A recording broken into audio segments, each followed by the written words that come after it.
This is Optimal Finance Daily, episode 931, 6 Simple Ways to Avoid Financial Warfare with Your Spouse, by Don Starks of SimpleMoneyPro.com. And I am Dan, I'm your host, and welcome to Optimal Finance Daily. I'm here every single weekday reading to you from some of the very best personal finance blogs on the planet. And today I have a new author for you. I'll tell you a little bit about Don in just a moment. But before we get to the post today, investing can be hard and confusing, especially with ticker symbols and charts flying back and forth on business channels like it's the runway at LAX. But why should something so important to your family's future be left up to the talking heads on CNBC? Enter the Motley Fool. They give you straight talk without the fancy jargon and noise you're used to. Their flagship service, Stock Advisor, gives you 2 brand new stock recommendations every month, with daily analysis and coverage coming directly to your inbox daily. So what are you waiting for? Go to www.fool.com/optimalfinancedaily to learn more and claim an exclusive discount only for listeners. Now, as I mentioned, we have a brand new author being featured on the show today. Don Starks has been a financial planner for over 20 years. She has also taught college and adult students about financial planning and corporate finance, and you can come by her site to see a lot more. That's SimpleMoneyPro.com. And she also has a podcast worth checking out with over 100 episodes. It's called Simple Money. For now, let's get right to her post as we start optimizing your life.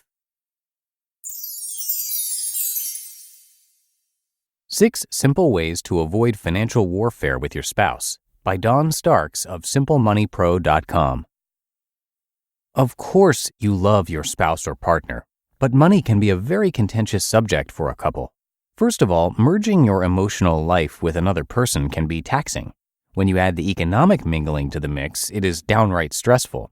While everything I write here applies to couples that are married or unmarried, I'll use the term spouse or partner to keep it tidy. Over 21 years of being in my current relationship, 20 of which we've been married, I have developed opinions and ideas about how you can potentially reduce the friction with your spouse or partner around money. Here are 6 ideas. Have common goals. I cannot emphasize enough that if the two of you have different goals for your financial lives, you are heading for disaster. If one of you wants to save money for a boat and the other one wants to aggressively pay down debt, there's bound to be frustration and hurt feelings, if not outright conflict. Ask me how I know. The fix for this is to sit down and create your financial goals as a couple. Whether it is debt payoff, building an emergency fund, saving for vacation, buying a car, saving for a house, or planning for retirement, it's imperative that you talk it out and get some consensus. Once you have these goals, be sure not to just stick the paper in the drawer and forget about it. Review them together regularly and update them as life happens. Find an appropriate division of labor. Sometimes within a couple, one person is better suited to do all the financial tasks of the family. Sometimes the distribution of tasks is more evenly split between the couple. Either way is fine. Both ways can work beautifully. The important idea is to make sure you discuss your strengths and weaknesses and your passions and dislikes. Would you rather clean the toilet than pay bills? Or do you love building spreadsheets and tracking the minutiae of your financial life? With a solid discussion, you should be able to determine the best division of labor for all those pesky financial tasks and find out how much your better half hates to clean the toilet. Determine your money personality. Everyone has their own unique money personality. Who are you when it comes to money and finances? Are you a spender or a saver? What does money mean for you? Freedom? Security? As a starting point, Olivia Mellon's book, Money Harmony, offers a great discussion of money personalities. Why is this important? Well, it's vitally important, especially if you are young and in a relationship. You may not have discovered yet that your worldview isn't the only worldview. People are different, and people's feelings about money are also different. Spend some time discussing how you were brought up and how your family of origin dealt with money. This will give your partner the insight into how you think about money and might provide you both with more compassion and better understanding of one another when your views conflict. Hold regular financial summit meetings. With any relationship, it's critical to keep each other informed and keep the lines of communication open and flowing. I established our financial summit meetings in my family because I am the one who does 99.9% of the financial tasks for the house. My spouse, Greg, is fairly uninterested in the day-to-day management of the budget, and only recently has he taken a more active role in the longer-term financial planning for the family. I didn't want to be a financial dictator, so we committed to regular summit meetings.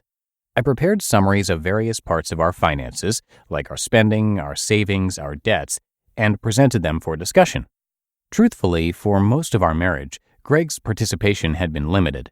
He would say something along the lines of, "Whatever you think," when I posed a question. His goal was to finish that meeting as soon as humanly possible.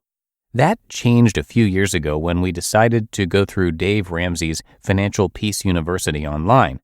I invited Greg to participate with me, and shockingly, he enthusiastically agreed. Since then, our meetings have been a bit more interesting with actual discussion. My point here is this. If one of you does the lion's share of the financial management for your house, meet regularly to keep the other partner in the loop. If you have more evenly divided the tasks, then this meeting is to bring the other person up to speed on the parts that you are overseeing. How often you do this is up to you, but I would suggest you consider monthly or at least quarterly. Remember you're a team and approach these meetings with respect and an open mind.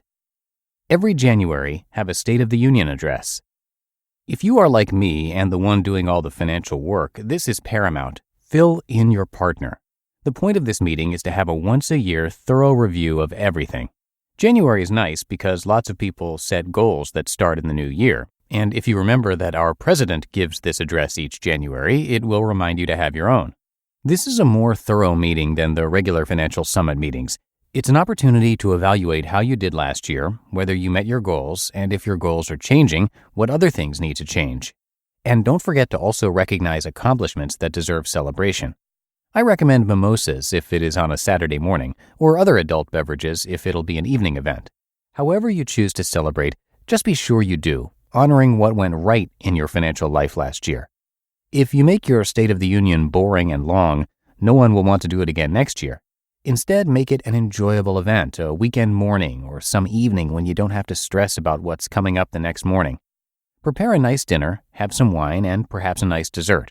We involve our daughter, but whether you involve the kids or not is a personal choice. Our daughter is 10, and she is all sorts of nosy about what is going on in our house.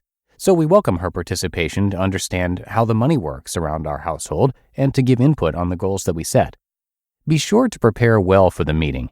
Get the necessary information gathered and reports created ahead of time so you can focus on the big picture commentary versus the nitty-gritty details. Make it fun, people. Consider adult allowances. As I've previously described, Greg and I decided several years ago to have monthly allowances. The amount of allowance you choose is a function of your own financial circumstances and is irrelevant for purposes of this discussion.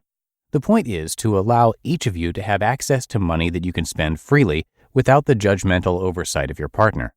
In my house, allowances equal marriage saver. If you fight about money, consider implementing this idea.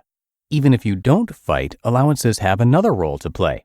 Sometimes when you are working hard to watch your spending to reach a goal, it can be stressful, tedious work. Having an allowance, some free money to blow each month, can give you a release valve to keep the rest of your spending on budget. Try it. These 6 ideas will help remove the tension from discussions about money and finances between you and your partner. Always be respectful of one another and remember you're a team. Communicate often and clearly. You'll find implementing these ideas will result in sanity, reason, understanding, and creative ideas, and might just help you avoid battle scars. You just listened to the post titled 6 Simple Ways to Avoid Financial Warfare with Your Spouse by Don Starks of SimpleMoneyPro.com. And you can come by Don's site for a lot more, and you can check out the podcast, Simple Money. Now, have you ever wondered how to invest or struggled to understand how to make your money work for you? Then you'll probably want to hear about the Motley Fool. The Motley Fool was founded 25 years ago in a garage by brothers Tom and David Gardner. In those 25 years, Motley Fool members got access to recommendations like AOL in 1994, before You've Got Mail was a movie, Amazon in 1997, before Prime Day was a thing, Netflix in 2004, before you were binging Stranger Things, and Marvel, now Walt Disney, also in 2004, when Tobey Maguire was still Spider-Man. Every month, Tom and David each pick a stock and provide a deep dive and analysis exclusively for members of their Stock Advisor service. Members get exclusive access to the Stock Advisor website with daily updates that cut through the noise of the financial market. So what are you waiting for? Go to www.fool.com/optimalfinancedaily to learn more and claim an exclusive discount only for listeners. And that's it for today. Thank you so much for listening and hope your week is off to a great start. I'm going to see you right back here tomorrow for the Tuesday show, and that's where your optimal life awaits.